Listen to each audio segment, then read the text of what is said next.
As a food and drinks manufacturer, our supply chain is absolutely critical. We need to get ingredients to the sites and we need to get our finished products to shelves quickly and safely in a controlled and cost-effective way. This is very challenging because of our size and the complexity of our supply chain. Every year we sell over 3,500 different products to over 900 different customers. To help put that in context, we have some impressive figures. The provision of over 2 billion tonnes of food and drink to our consumers.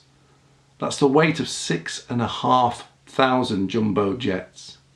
And laid end to end, our products would go 1.4 times around the circumference of the world. But when the coronavirus struck, we had to react quickly. The sharp and sustained increase in demand made us have to significantly change our plans. Well, we know that the teams responded quickly and effectively. You remember that they were awarded the Prince's Pride Award, but I wanted to introduce you to our Group Operations Director, Barry McDonnell, and ask him to explain just how we've coped. Good morning, Barry. Good morning, Cameron. I think I'm staring at the screen now at a scene from EastEnders with Phil and Grant Mitchell. First question for you, Barry. Obviously, I think to describe the first 4 months as challenging is a bit of an understatement. But obviously you hadn't been with the business very long. Do you want to comment? Thank you, Cameron. Absolutely. Day one for me was the 3rd of February. And I was only in the business 7 weeks before lockdown actually kicked in the UK. My pre-COVID focus had been around the development of our operational excellence strategy for Princes. And that's about getting under the skin of what operational excellence means, looks and feels like. It will encompass all areas of operations, including engineering, planning and our supply chain. My initial target was to have the plans signed off by the board in Q3 and ready for implementation in the last quarter this year. However, the operational challenge of Corona quickly overtook my initial strategic thinking, and if I'm being honest, my diary. And in March, we dispatched an additional 2,000 lorries to meet a 33% increase in sales. And since then, the planning, supply chain and logistics legends have delivered well over 6 million additional cases to our customers. Wow. And on personal background, Barry, before you joined Princes, could you just expand on that?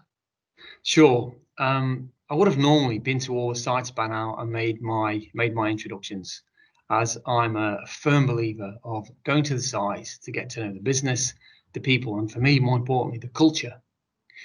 I have grown my career in operations, starting many years ago in industrial engineering, then onto newspapers, and for the last 7 years in security printing, before in my mind having the privilege to have joined Princes.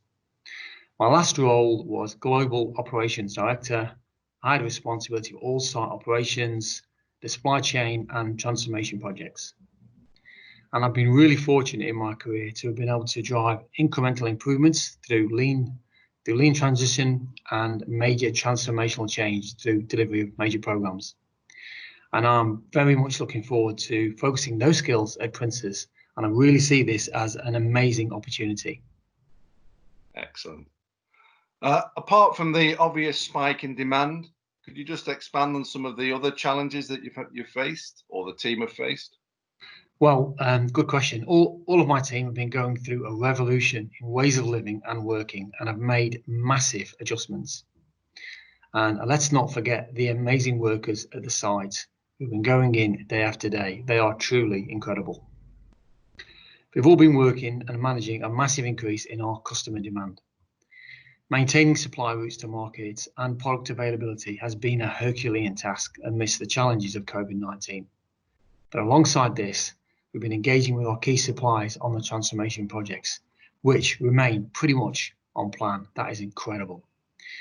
And more importantly, many of them are doing this whilst juggling bereavements, becoming teachers, and separation from family members. No, very good. And is the situation, Barry, is it returning back to more business as normal? If you remember, Cameron, I was only in the business 7 weeks before lockdown kicked in, so I'm not really sure what normal actually is.